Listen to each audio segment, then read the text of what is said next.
Okay, so these for each car there's going to be a left and a right, so it's written on it, passenger front here.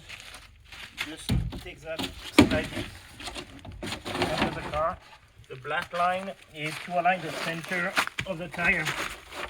You try to put it in the front of the center here, and then after that you just take your Quickjack,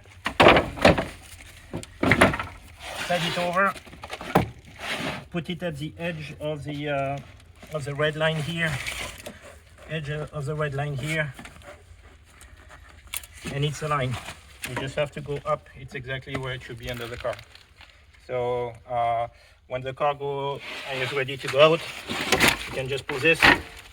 If the floor is the ground is flat enough, you might be able to pull the plywood. Otherwise, with the Quickjack on it. Otherwise, just pull the Quickjack. The car can also run over the plywood, but if the tires are dirty, that's probably going to go over the marking. So we'll try to avoid that. Okay.